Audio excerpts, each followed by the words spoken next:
In today's episode of EATertainment with Dia, I'm going to show you how to make a beautiful wine and cheese plus a little bit of meat display for some guests. So let's go ahead and get started with that, and I'll show you everything that you need to know to entertain at home. The first thing that I have here is my cheese board. This particular cheese board I love because it's chalkboard. It allows me to write on it, and so that way I don't need any cheese markers for it. So again, this is our cheese board, and we just have a variety of cheeses as well as meats and fruits and other items here. But the most important thing to remember is that when you're having a wine and cheese party, variety is best. So I have a goat cheese here that's kind of creamy to give you different consistencies, not only with taste but also with textures. So we have a creamy, we have a hard cheese, which is a Colby for more traditional cheese lovers. Maybe you have someone who's visiting, a guest, and they're not wanting something a little out of the box. We have that one. Next we have my favorite, which is the brie.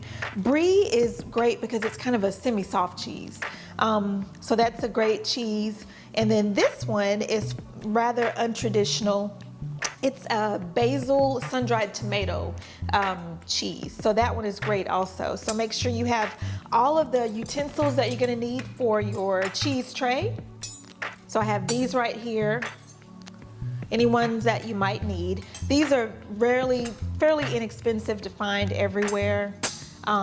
Just a little tip, this one in particular, if you can see how it's got the little centers cut out right here, and then it has the sharp double-edged tip so that you can pick up with it. So if you're picking up your meat or your cheese, you're going to use the tip of it that has the pronged portions, and that's easy to pick up just like that. So that's what that's for. Now as far as the center of it and why these are cut out right here, the cutouts along the center, that's so that when you're cutting your cheese, and I'll go ahead and slice one right here. When you're cutting your cheese, as long as it has those in the center right there, it's easier to peel off. So it's less, it doesn't stick as much as it would with other knives. So that's what that actual cutout portion is for. So now you know. The next thing we're going to talk about are our different breads or carbs or crackers, whatever it is that you want to use, you can put that next. So I'm using an Asiago loaf, which is small. You're going to want to cut that with your serrated knife. So the serrated knife is just the one that has all of the jagged teeth on the end there. So you're going to slice that as on the bias so that you can have that display already for your guests. I have these nice toasted sea salt crostini crackers. It's just a long, thin cracker. It's just just looks different. So that's gonna be awesome, or breadstick, but it's more of a cracker. So I know it looks like a breadstick, but it's a cracker, trust me. The next thing I'm gonna show you are my fruits.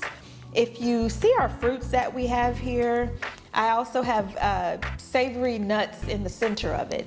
So these are roasted sea salt and cracked black pepper nuts that I've roasted, and they also have a little bit of garlic salt as well. And they're really quite delicious and savory. As far as the fruits, I've just put a display of fruits, assorted fruits out, along with dried fruits. These are dried peaches. Again, don't forget, whenever you're doing a wine and cheese display along with fruit, variety is best. So as much different varieties, whether it be colors, textures, flavors, the more the better. So that's what we're going with the dried fruit here. We have different textures that we're playing on. And next we have our different meats that we're using.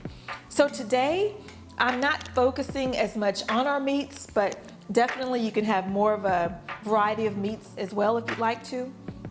The meats that I have today are a dried pressed salami that's been dried and cured. And the next one that we have are some delicious prosciutto.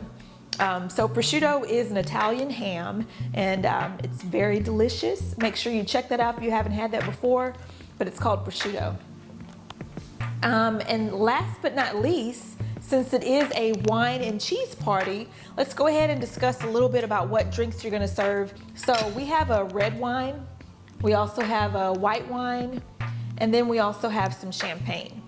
Now, as far as flavors, I like to have both on hand because you never know who's gonna stop by and what their preferences will be. So the next thing I'm gonna do to finish my delicious wine and cheese display is I'm gonna add a little bit of olives to the mix. These are stuffed olives. You can purchase them that way. And I'm just gonna add those. If you have any pickles, you can add pickles. Don't forget we're going for variety. Variety is the spice of life after all. And any grocery store that offers a variety of meats and cheeses, that's all you're going for. It doesn't have to be a particular brand name. So, you saw how easy this was. I prepared for you a variety of different meats and cheeses and fruits and breads. So it's really super simple, and I want you to feel at ease and know that you too can make this at home. It's nothing to it, and you can do it. So if you have any comments or any suggestions, make sure you drop those in the comment section below, or definitely you can chat with me online through social media. You know where to find me.